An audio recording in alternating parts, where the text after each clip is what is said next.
Lightroom have added the color grading tab. Actually, technically, they've removed the old one and replaced it with this color grading. Now, you've got midtones, shadows, highlights. You can just view one at a time, or you can see it globally. So this will affect everything, very much like putting a filter over your image. But the fun thing is, if you hold down see how fast that moves when I move my mouse backwards and forwards. If I hold down the Alt key, it moves slower. If I pick a point and I go, okay, that's about the saturation I want, hold down the Shift key, I can go up and down to choose my saturation, and it won't slide off to a different color. Once I've picked the saturation, if I hold down the Control key, I can then go and see which, it'll stay at that saturation as I go around the entire color spectrum. Very handy if you're trying to do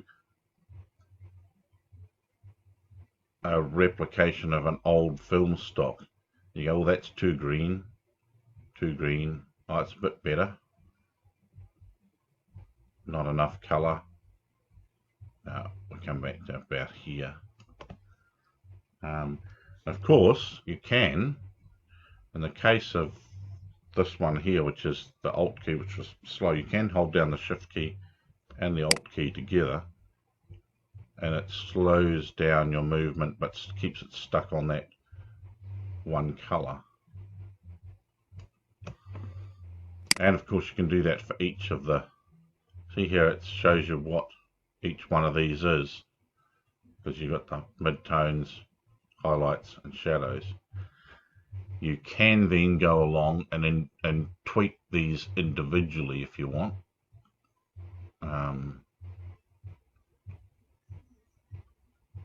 Which I probably won't do here, but you know, for instance, hold down Control key and change that green in the highlights just a little bit.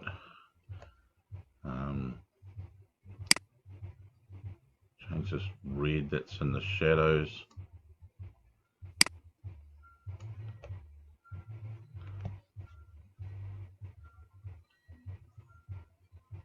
Now these here sliders at the bottom effectively are dealing with opacity. So yeah, now when you're replicating film stock, these can be quite handy because you probably want something about there. You can go for quite faded film effect if you want. Can be quite handy. Balance is effectively like on speakers between left and right. It's between the colors, the balance, literally balance. Blending is how the colors are blended together, which can become relevant in some film stocks if you're trying to replicate them. Other times you might just be correcting, because keep in mind that if you've got that particular, if that's the photo you say scanned, you can use this to remove some of the color casting you're getting. But that's pretty much the new color grading in Lightroom. I think it's quite a good thing that they did this change, because it made this part of Lightroom a hell of a lot more flexible and a damn sight more useful.